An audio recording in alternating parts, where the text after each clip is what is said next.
Salsa. أعوذ بالله من الشيطان الرجيم. بسم الله الرحمن الرحيم.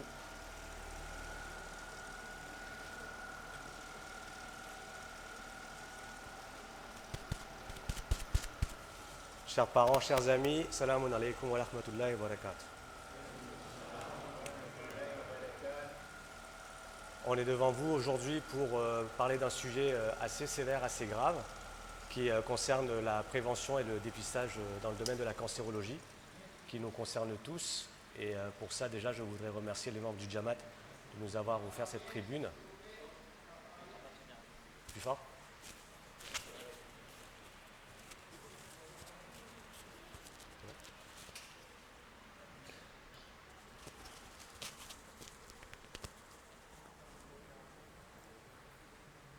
Ça va? Et également, je voulais personnellement remercier Dr Reza Hosseini Vasram et Yamin Sileman qui nous ont incités à venir devant vous pour pouvoir parler de ce sujet. Et également merci au Dr Yazat Hosseini Vasram de me soutenir dans cette démarche. Donc, le sujet aujourd'hui est la question du dépistage organisé dans les cancers. On va commencer par une définition de ce à quoi correspond le dépistage.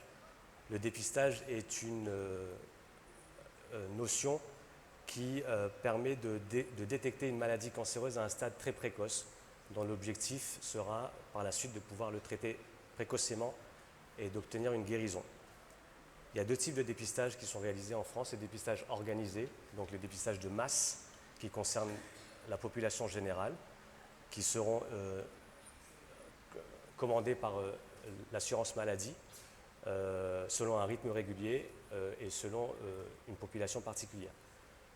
À côté de ça, vous avez les dépistages qui sont personnalisés, donc c'est des dépistages qui sont recommandés avec un rapport personnalisé entre le médecin et son patient en fonction des critères de risque particuliers qui sont inhérents au patient, des facteurs génétiques, des facteurs héréditaires qui vont devoir apporter un dépistage beaucoup plus précoce, beaucoup plus fréquent ou beaucoup plus prolongé. On va aborder ici la question du dépistage donc organisé qui concerne la totalité de la population. L'objectif déjà du dépistage est de permettre, comme je vous l'ai expliqué, de détecter une maladie cancéreuse à un stade précoce pour obtenir un traitement le plus curatif possible. Donc aller sur un objectif de guérison. Il faut faire attention à ne pas confondre les termes de dépistage et de diagnostic. Un dépistage permet de déceler une lésion qui la plupart du temps sera bénigne, mais qui peut avoir des caractéristiques de lésions malignes qui vont du coup nécessiter un diagnostic plus poussé, un diagnostic invasif pour pouvoir faire une analyse précise de la lésion et caractériser si la lésion est une lésion finalement bénigne dans la majorité des cas ou si finalement elle s'avère être maligne et cancéreuse. Donc un dépistage va reposer sur un examen qui sera a fortiori sans danger. Le principe de l'innocuité est indispensable dans les tests de dépistage. On ne peut pas soumettre à la population générale un test dont on peut subir les conséquences. Donc un dépistage est un test qui est anodin, qui n'est pas compliqué et qui permet d'aboutir à un examen qui sera secondaire, qui sera un examen diagnostique, qui sera un examen plus invasif. Par exemple, chez la femme, une mammographie avec une lésion suspecte sur le sein va aboutir à une biopsie. De la même façon qu'une lésion suspecte du sang repéré dans les selles va aboutir à la réalisation d'une coloscopie avec une biopsie qui va permettre d'analyser les lésions qui sont suspectes. Donc on ne propose évidemment pas d'examen invasif, d'examen risqué dès le départ parce qu'on ne va pas se permettre de prendre des risques pour tous les patients. Mais en tout cas, le test de dépistage anodin est proposé au plus grand nombre. Les conditions pour qu'un test de dépistage soit validé reposent sur... Je sais pas. Allô.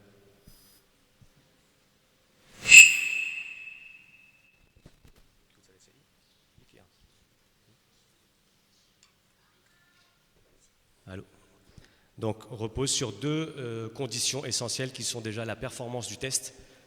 Il faut que le test puisse être suffisamment discriminant pour déterminer si une lésion a des caractéristiques potentiellement malignes ou pas, et surtout s'il s'agit d'une maladie fréquente. On ne va pas dépister une maladie rare, on ne va pas imposer un test à toute une population pour détecter une maladie qui est rare.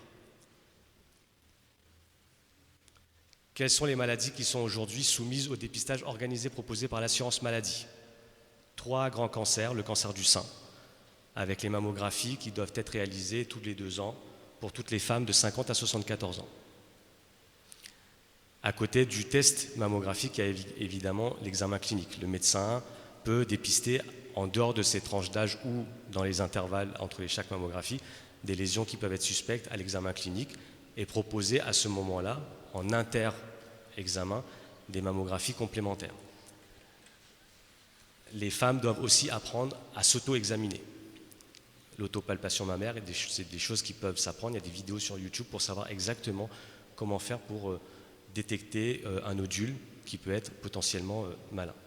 Le cancer colorectal, deuxième pathologie très fréquente en cancérologie, repose sur un test qui est assez simple, qui est la recherche de sang occulte dans les selles.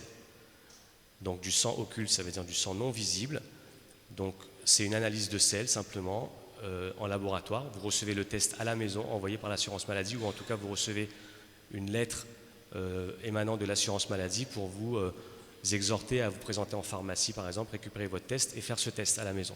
C'est quelque chose de complètement anodin. Le but étant de rechercher du sang dans les selles, et à partir de là, si effectivement le test est positif, rendez-vous avec le gastro pour pouvoir envisager de faire une coloscopie. Donc recommandation pour tous les hommes et femmes âgés de 50 à 74 ans, également tous les 2 ans.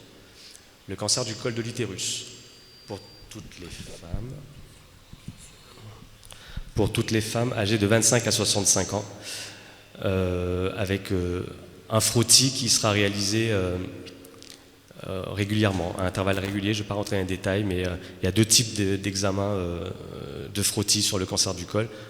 Mais en tout cas, là aussi, c'est une tranche d'âge qui est beaucoup plus étendue, de 25 à 65 ans. Le cancer de la prostate, je l'ai mis exprès en parenthèse parce que ça ne fait pas partie des dépistages systématiques proposés par l'assurance maladie. Pourtant, beaucoup, ici ou partout, vont avoir un dosage, à un moment donné, de ce qu'on appelle le PSA. Le PSA, c'est la définition du PSA, c'est le prostatic spécifique antigène en anglais. Donc c'est une molécule qui est sécrétée par la prostate et qui grimpe, qui augmente à des taux importants en cas de cancer.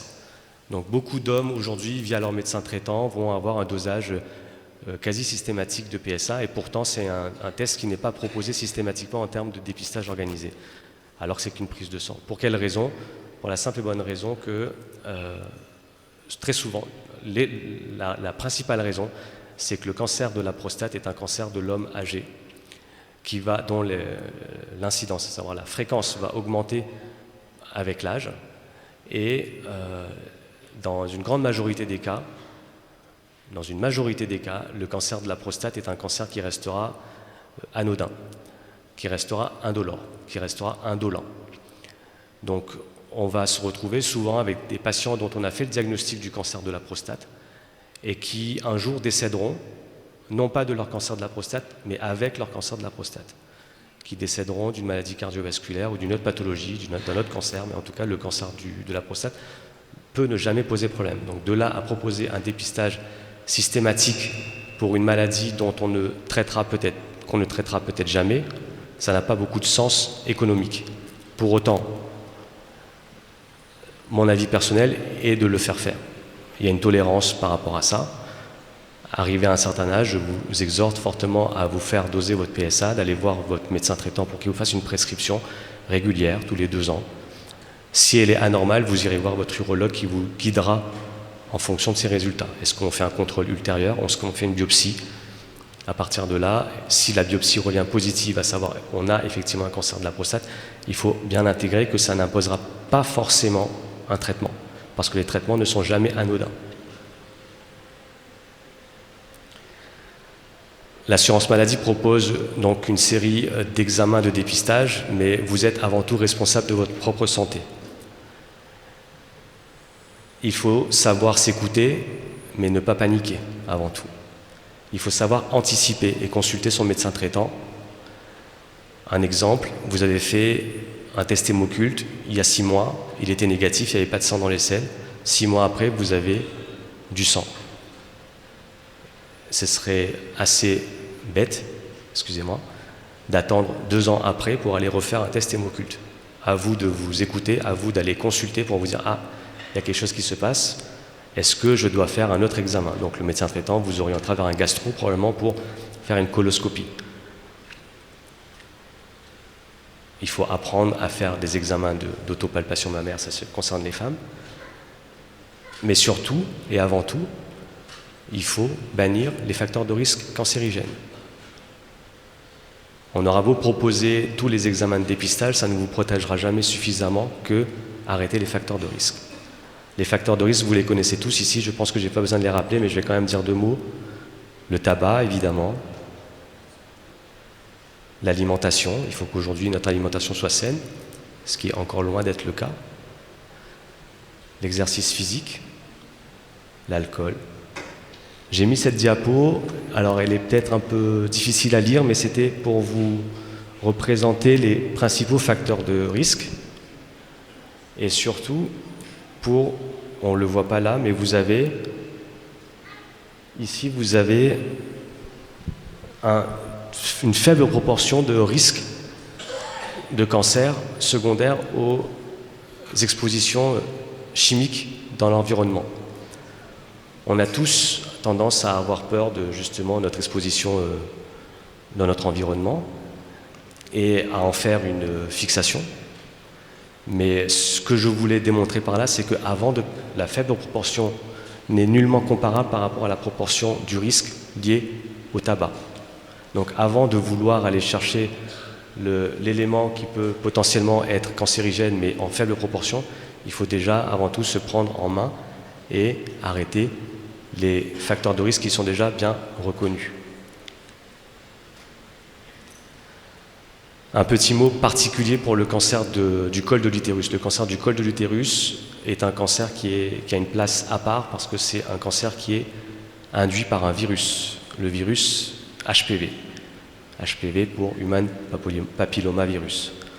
Il y a plus de 200 types de sérotypes de HPV et la majorité d'entre nous seront soumis un jour ou l'autre à une infection HPV.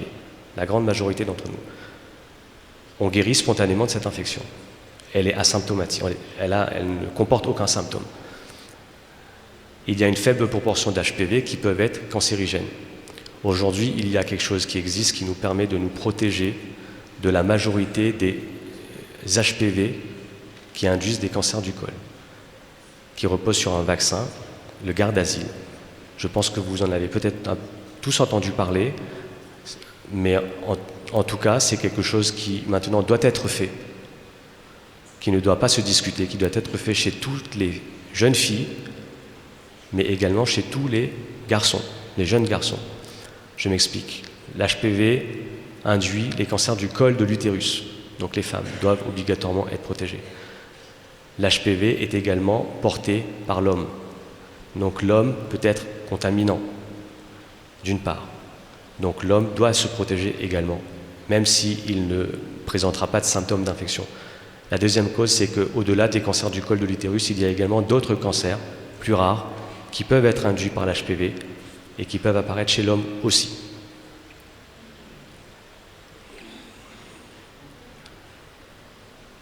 Cette diapositive, juste pour vous mettre un peu en avant l'intérêt absolu du dépistage et du diagnostic précoce. C'est des données japonaises, mais l'objectif, toutes les études vont retrouver la même chose. Une maladie découverte à un stade précoce aura un taux de guérison excellent. Vous voyez par exemple dans le cancer du sein, on frôle les 100% de guérison si on détecte un cancer du sein à un stade 1. On descend à moins de 20% de survie à 10 ans si on détecte un cancer du sein à un stade avancé. Un stade avancé, ça veut dire un stade métastatique. Ce sera toujours les mêmes diagrammes que vous verrez pour toutes les pathologies tumorales, avec des variations évidemment dans les chiffres, mais ce sera toujours des excellents résultats ou des bons résultats si la maladie est détectée précocement, et des résultats qui dégringolent dès que la maladie est détectée un peu tardivement. Cette diapo, elle nous permet aussi de faire le point sur la prostate. Vous voyez que là, sur la prostate, que ce soit le stade 1, 2 ou 3, les taux de réponse, les taux de survie, pardon, à 10 ans sont excellents. D'où la difficulté de savoir si aujourd'hui on doit absolument aller faire un dépistage. À mon avis, quand même, oui. Mais le cancer de la prostate deviendra surtout problématique au moment où il deviendra métastatique, à un stade 4. Voilà. Pour résumer, soyons vigilants, mais ne paniquons pas. Voilà. Je vais passer aujourd'hui... Ah, juste une information. Si vous avez des questions à poser pour ceux qui ne sont pas dans la salle, chez les femmes ou à la maison, veuillez envoyer vos questions par SMS ou par WhatsApp. Je vous donne le numéro, c'est le 06 93 82 27 97. 06 93 82 27 97. Je vais passer la parole maintenant à mon collègue docteur Riazat Rosanali Wasram pour le complément. Je vous remercie.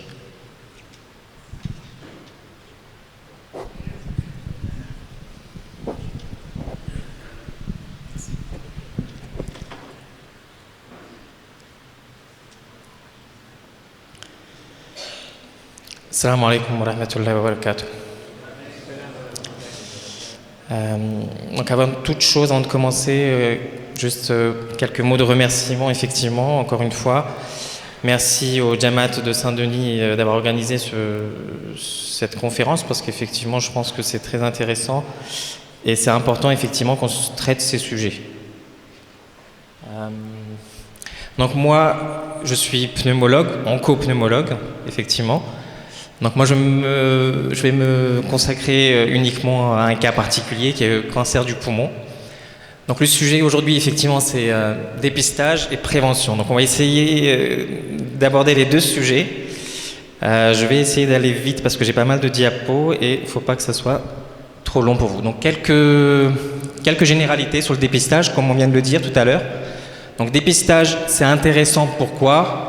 Parce que, avant tout, c'est une question de santé publique. Donc, c'est une maladie qui est plus ou moins fréquente, plus ou moins grave, avec des facteurs de risque connus. Donc, on peut effectivement facilement repérer les personnes qu'on va aller diagnostiquer, ou en tout cas qu'on va aller tester, avec un examen qui doit être, si possible, le moins invasif possible, qui soit pas coûteux, qui soit reproductible, donc facile à faire, et puis qui soit acceptable pour les gens à qui on va faire le test.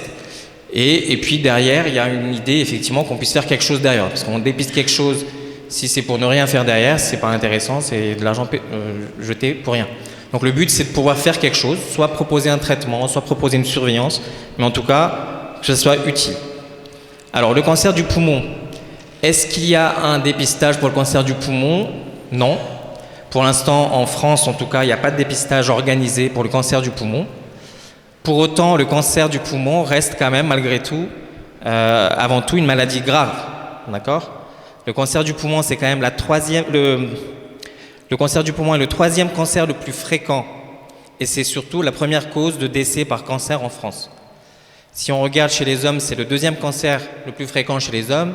Chez les femmes, c'est le troisième cancer le plus fréquent. Si on regarde en 2023 en France, les données, c'est plus de 52 000 personnes qui ont contracté donc un cancer du poumon avec un âge médian en diagnostic de 68 ans chez l'homme, 66 ans chez la femme. Et si vous regardez un petit peu les diapos que vous avez, vous allez voir qu'effectivement, la mortalité par cancer, effectivement, chez les hommes, et l'incidence et la mortalité chez les hommes, elle est à peu près constante dans le temps. Par contre, si on regarde chez les femmes, de 90 à 2015, progressivement, effectivement, le nombre de cancers augmente, la mortalité suit derrière. Pourquoi ? Parce qu'effectivement, les femmes ont commencé à en fumer un peu plus tard et petit à petit à rejoindre les hommes, bien que maintenant, avec les différentes politiques mises en place, on a de moins en moins de fumeurs, enfin de moins en moins, en tout cas je l'espère. Le premier facteur de risque, ou le seul facteur de risque essentiel qui est connu par tous, c'est effectivement le tabac. Le cancer du poumon, c'est essentiellement lié au tabac. On a aussi d'autres facteurs, notamment les facteurs d'exposition professionnelle. Il y a quelques cancers qui sont liés à une certaine génétique. Mais essentiellement, effectivement, quand on regarde toutes les études, le facteur qui ressort le plus, effectivement, c'est le tabac. Donc si vous avez, là, je vous ai montré une étude, là, une méta-analyse qui montre toutes les études qui ont été faites sur plusieurs années. La chose qui revient à chaque fois, c'est le tabac, plus de 8 fois le risque, par exemple, ici. Et alors après, il y a la durée et le nombre de tabac que vous allez fumer. Si on regarde, par exemple, si on augmente de 3 fois, on triple le nombre de cigarettes fumées par jour, on va multiplier par 3 le risque de cancer. En revanche, si on triple la durée, on va considérablement augmenter le risque de cancer, multiplié quasiment par 100. Donc il y a la durée, la quantité, l'âge de début du tabac. Un tabagisme avant 15 ans, c'est 2 fois plus de mutations cellulaires qu'après 20 ans. Donc plus on commence tôt, plus on a un risque d'avoir un cancer qui va augmenter. Les risques effectivement sont augmentés pour les personnes qui ont commencé à fumer avant 15 ans. Bien qu'on ne puisse pas effectivement dire très clairement quel sera le risque en fonction de l'âge et de la durée. Mais en tout cas, on sait qu'il y a un risque qui est plus augmenté. Et en France, malheureusement, l'âge moyen d'entrer dans le tabac, il est entre 13 et 14 ans. Donc c'est une maladie qu'on a dit grave, fréquente, plus ou moins fréquente. C'est une maladie qui a quand même plusieurs stades. Donc on va avoir un stade, la maladie, le cancer du poumon, donc on aura il est stadé de 4 façons, donc stade 1, 2, 3, 4. Et en fonction du stade, vous allez avoir plus ou moins des traitements possibles.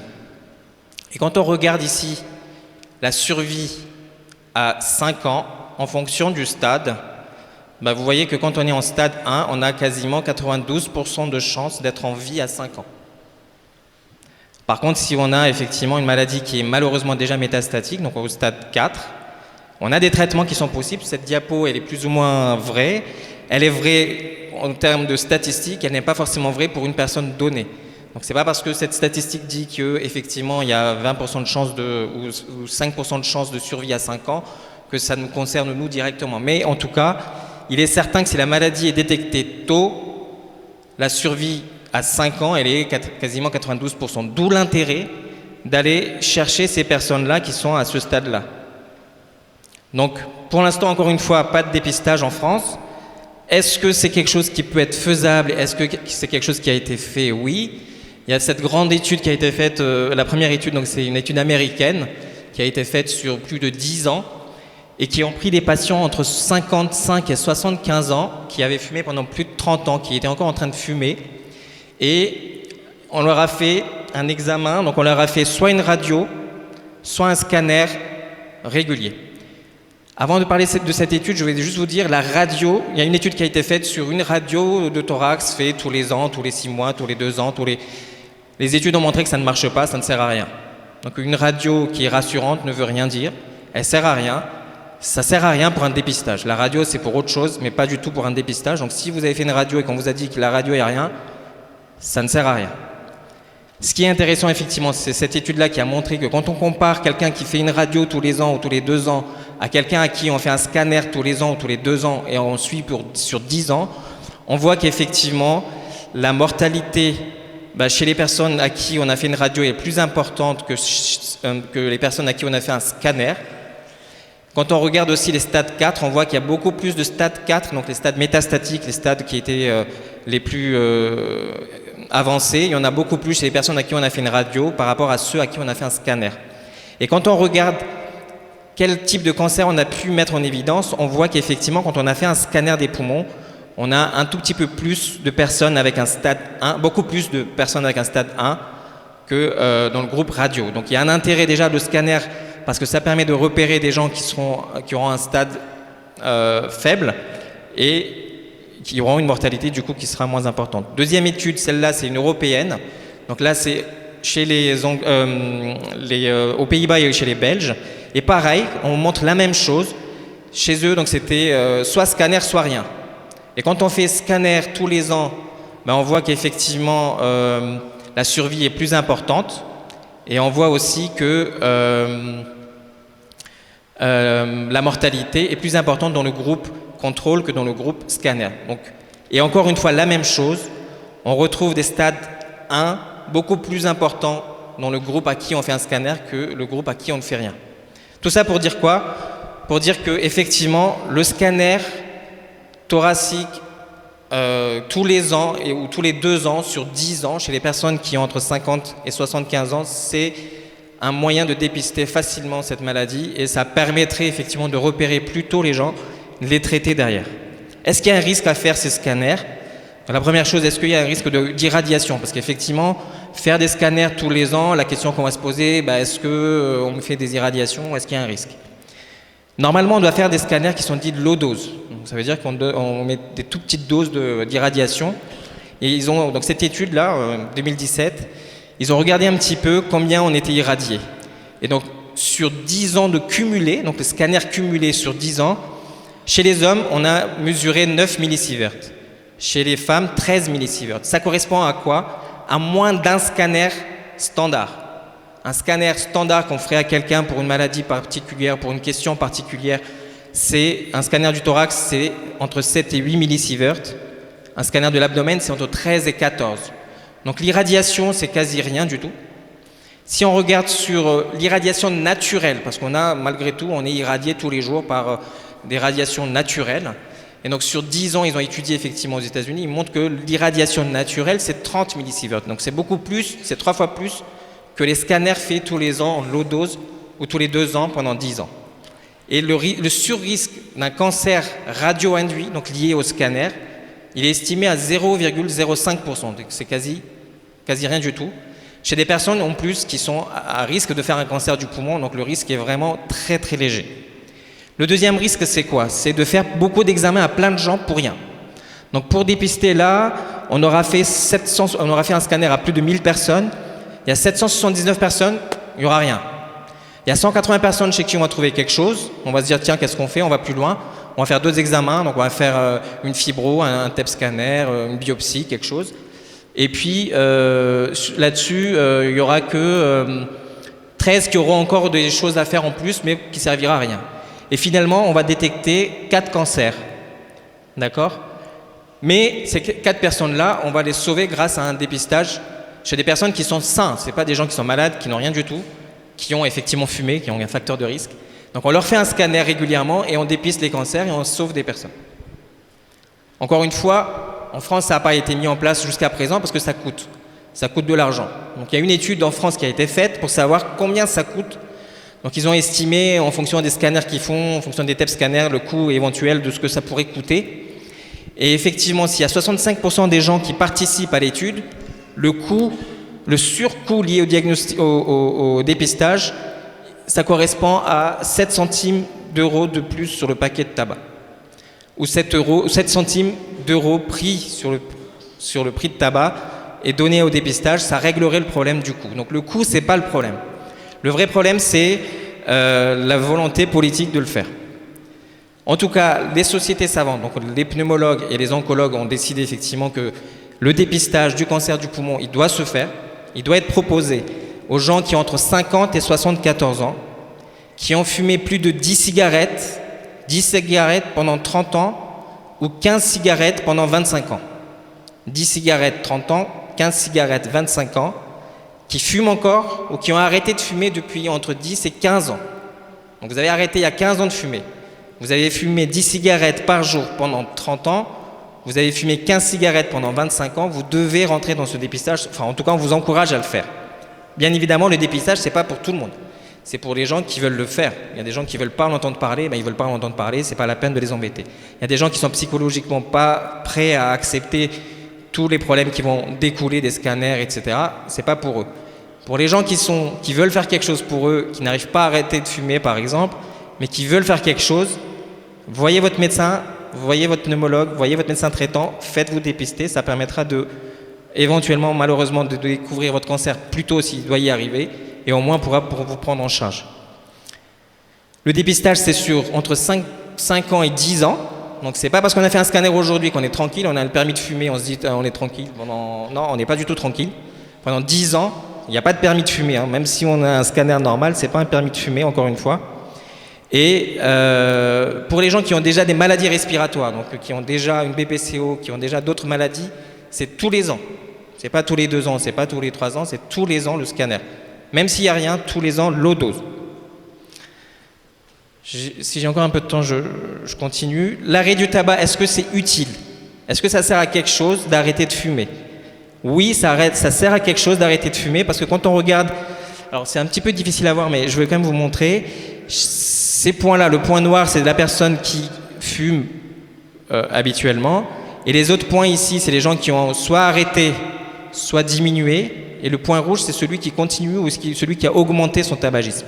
Et quand on regarde la personne qui a arrêté ou qui a diminué, les risques de cancer du poumon, mais aussi les autres risques de cancer sont diminués chez ces personnes-là. Donc peu importe combien vous avez fumé, combien de temps vous avez fumé, le fait d'arrêter de fumer, vous diminuez votre risque. Chez les personnes qui ont déjà un cancer du poumon, le fait d'arrêter de fumer, c'est aussi intéressant parce que, encore une fois, on va diminuer le risque de mortalité et on va surtout diminuer le surrisque d'un deuxième cancer derrière. Donc l'arrêt du tabac pour tout le monde, c'est intéressant. Comment on peut arrêter de fumer? Il y a plusieurs façons de le faire. On peut le faire soit avec des patchs de nicotine, soit ce qui est le plus fréquemment fait maintenant, c'est les cigarettes électroniques. Le problème, c'est que cigarettes électroniques, ce n'est pas non plus la solution à tout. D'accord? Cigarettes électroniques, c'est une alternative, oui et non. Oui pour qui? Oui pour ceux qui fument. D'accord? Celui qui fume, il prend la cigarette électronique, il diminue effectivement ses risques de cancer. Malheureusement, il n'y a pas zéro risque. D'accord? Pas que de cancer en plus, des autres maladies aussi bien rénales, vasculaires, hépatiques, etc. Donc il y a des métaux lourds apparemment qu'on inhale quand on prend la cigarette électronique. Donc il y a des études qui sont en cours et qui montrent qu'effectivement la cigarette électronique c'est pas aussi safe que de l'eau, d'accord? Donc c'est quand même quelque chose. Pour les jeunes, les enfants qui prennent les puffs là et qui veulent commencer, vous arrêtez, d'accord? Il n'y a aucun intérêt et c'est pas safe. Toujours la même chose, donc là c'est encore une autre étude pour vous montrer qu'effectivement, pour vraiment bien préciser, la cigarette électronique c'est très bien pour les gens qui fument, mais c'est fait pour un sevrage. Ça veut dire quoi? Un sevrage, c'est on prend quelque chose pour arrêter plus tard. On ne prend pas quelque chose pour remplacer quelque chose, d'accord? La cigarette électronique n'a pas pour but de remplacer le tabac. Il faut faire cette démarche-là dès le début, commencer à prendre cette cigarette électronique pour petit à petit arrêter et pour avoir un risque effectivement quasiment nul, en tout cas lié aux expositions. Et puis la dernière chose, la chicha, qu'est-ce que ça fait? La chicha, c'est pas bon non plus, d'accord? Quand on regarde là, dans la chicha, qu'est-ce qu'il y a? Dans la nicotine, par exemple, en termes de nicotine, une cigarette, ça peut être entre 0 et 3 mg. La chicha, c'est 9 mg. Donc c'est 3 fois plus. Alors effectivement, c'est peut-être pas tous les jours, mais quand même, il est là. Est-ce qu'il y a des facteurs de risque cardiovasculaire, de maladies cardiovasculaires, de cancer du poumon et autres, cancer de ORL? Oui, vous inhalez aussi effectivement des produits. Il y a certains produits, là par exemple, vous avez 100 fois par rapport à ce qu'il y a dans la cigarette. Donc la cigarette électronique, on en a parlé. La chicha, c'est pas la solution non plus. D'accord? Alors après, exceptionnellement, une fois dans l'année, vous faites ça, pourquoi pas, enfin je veux bien. Mais ça ne remplace pas la cigarette et c'est pas du tout une alternative. D'accord?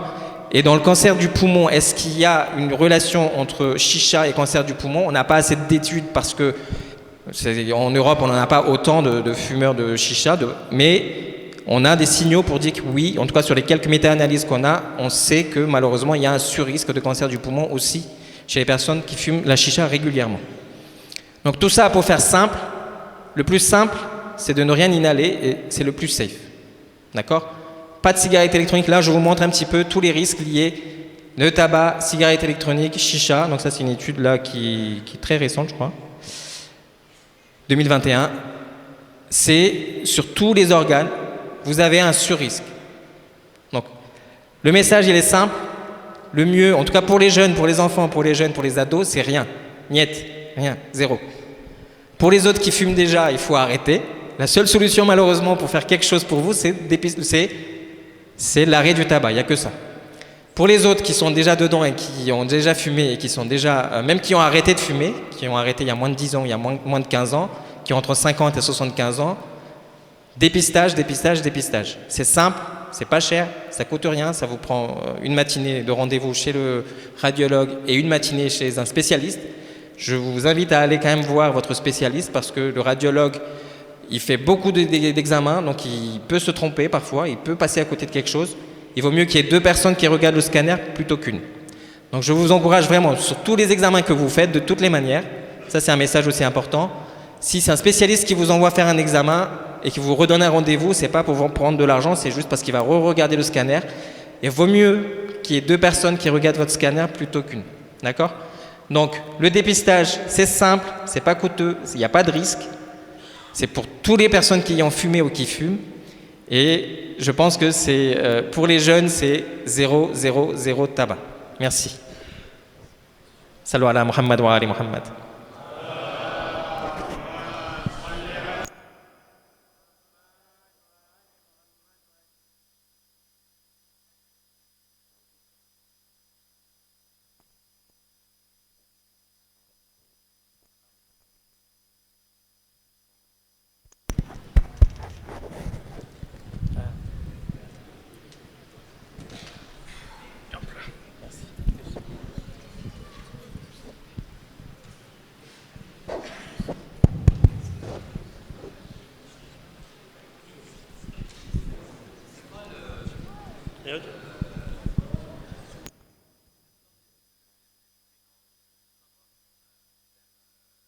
Au niveau des poumons, ça se déclenche par quel... Alors, ouais, la question c'est quels sont les symptômes qui vont éventuellement nous faire penser à quelque chose qui ne va pas au niveau du poumon. Malheureusement, il n'y a pas de symptômes spécifiques, d'accord? Il n'y a rien du tout de spécifique, ça peut être tout comme rien du tout, il y a des gens qui n'ont rien du tout. Les choses qui doivent vous alerter de toutes les manières sur toutes les maladies tumorales, cancéreuses, c'est une perte de poids inexpliquée, c'est pas normal. D'accord? Une perte de poids de plusieurs kilos, vous perdez 2 kilos, c'est pas grave. Vous perdez 15 kilos, c'est qu'il y a quelque chose qui va pas. Alors c'est pas forcément un cancer, mais il y a quelque chose qui va pas. C'est pas normal de perdre du poids si on n'a pas fait exprès de le perdre. Vous faites du sport, vous faites un régime, vous faites des choses, vous perdez du poids, bon pourquoi pas. Vous faites rien du tout, vous mangez comme d'habitude, vous perdez du poids, c'est qu'il y a quelque chose qui ne va pas. D'accord? Donc ça, c'est la première chose. La deuxième chose, effectivement, dans les cancers du poumon, malheureusement, encore une fois, il n'y a rien. Donc soit c'est des gens qui vont faire des bronchites à répétition. Quelqu'un qui fume, qui a beaucoup fumé et qui fait des bronchites à répétition dans l'année et qu'on lui donne des antibiotiques à répétition, c'est qu'il y a peut-être quelque chose qui ne va pas. Il faut aller vérifier. Et puis si, effectivement, dans le cancer du poumon, l'autre signe, c'est si vous commencez à cracher du sang, c'est qu'il y a quelque chose qui ne va pas. Donc même si c'est très peu, il y a un truc qui ne va pas. Alors après, c'est pas obligatoirement cancéreux, encore une fois, ça peut être plein de choses. Mais cracher du sang, c'est pas normal. Perdre du poids, c'est pas normal. Après, les autres symptômes, c'est la fatigue, une fatigue inexpliquée. Pareil, il y a quelque chose qui ne va pas. Alors après, il y a plein d'explications possibles à la fatigue. Mais en tout cas, ça appelle à ce que vous voyez votre médecin qui fasse un bilan, une radio, un scanner si vous avez fumé, etc.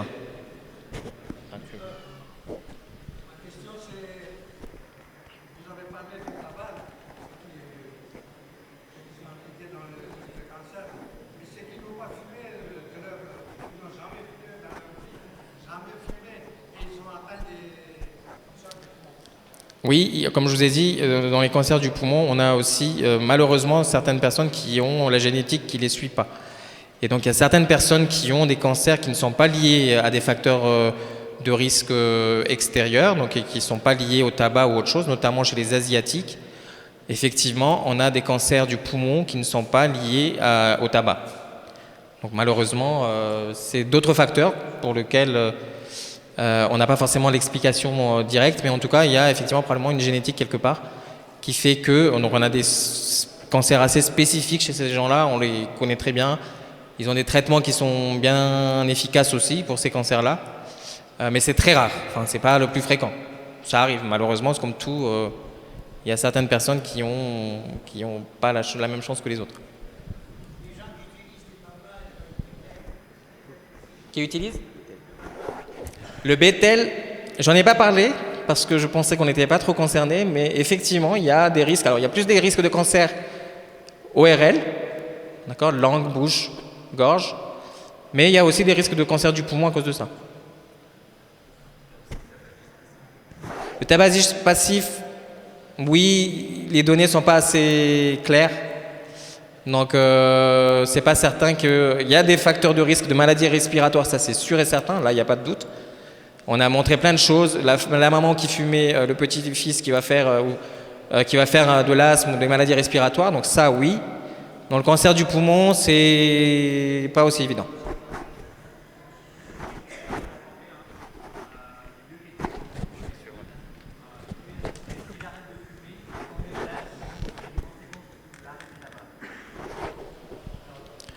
Ah oui, l'arrêt du tabac, ça se fait pas seul.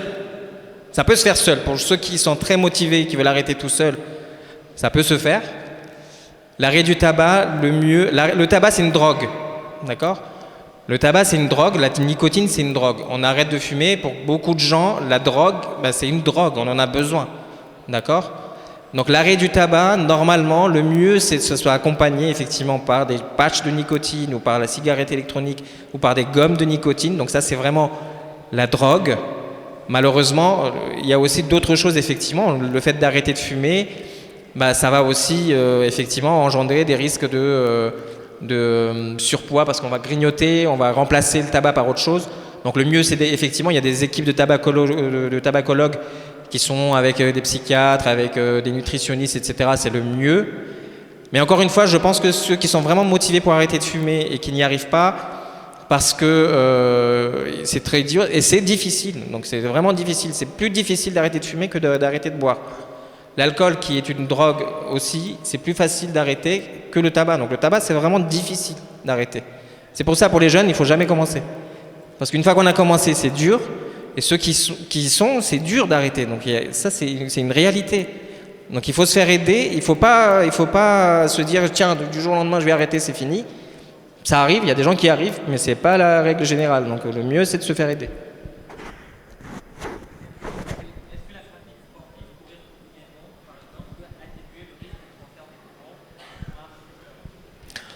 Alors, le sport, oui, il y a des signaux qui disent qu'effectivement, le sport, ça pourrait diminuer certains risques de cancer. Le sport, chez les personnes qui ont déjà un cancer et qui sont sous chimio, notamment par exemple pour le cancer du sein, ça a montré que ça marchait très bien et qu'on diminuait aussi la mortalité ou en tout cas la gravité de la maladie. Dans le poumon, c'est un peu moins possible parce que souvent les gens qui sont atteints du cancer sont déjà très très diminués, donc pour aller faire du sport, c'est pas évident, quoi. Oui.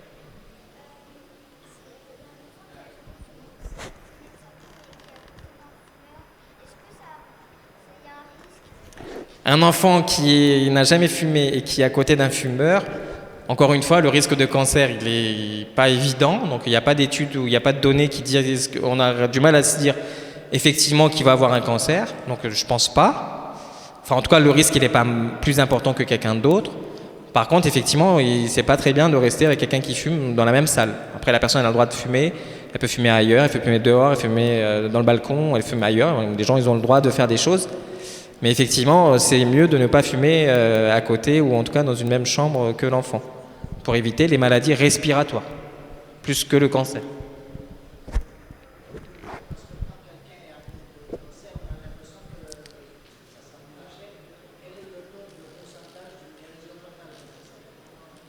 Alors, pour le cancer du poumon, encore une fois, je vais en parler, après tu parleras si tu veux.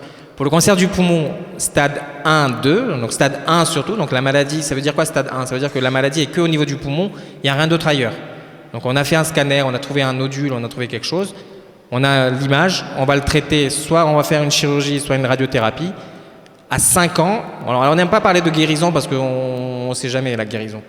Mais ce qu'on aime bien dire, c'est qu'à 5 ans, la personne elle a 90% de chances d'être en vie. Et normalement, en tout cas, le cancer, on dit que c'est une maladie qu'on suit sur 5 ans. Une fois qu'on a passé l'étape des 5 ans, normalement, on est un petit peu rentré comme tout le monde. Malheureusement, on a aussi le risque de refaire une maladie 10, 15, 20 ans plus tard, comme dans toute maladie. Mais effectivement, 5 ans, c'est à peu près ce qu'on dit pour le poumon. Donc 90% si stade 1. Les autres stades, j'aime pas en parler parce que c'est très... J'aime pas. C'est très, très touchy. S'il y a des gens à qui on a dit qu'ils ont une maladie métastatique, leur dire qu'ils ont une survie qui est très faible, voilà. C'est pas le moment en tout cas pour ça. Une maladie localisée, donc effectivement détectable tôt, qu'on peut opérer. L'objectif sera toujours d'atteindre la rémission et puis à terme la guérison. Donc les taux de survie, les taux de guérison sont excellents. Le mot cancer fait peur, mais un cancer détecté tôt est quelque chose qui fera partie de nos antécédents.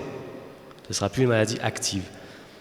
Par contre, il y a aussi une erreur qu'on rencontre souvent, en tout cas moi que je vois, mais toi aussi probablement, c'est les patients qui viennent et qui ont une maladie qui a déjà évolué au diagnostic, qui est déjà métastatique et qui viennent en parlant de guérison. On n'est plus du tout sur les mêmes ambitions. Un cancer reste grave s'il est évidemment un peu disséminé et l'objectif sera de contrôler la maladie. Une maladie détectée tôt, c'est tout l'intérêt du dépistage. Une maladie détectée tôt, on osera parler de guérison.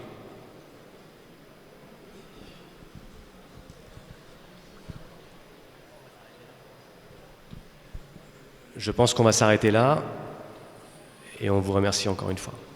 Salawat.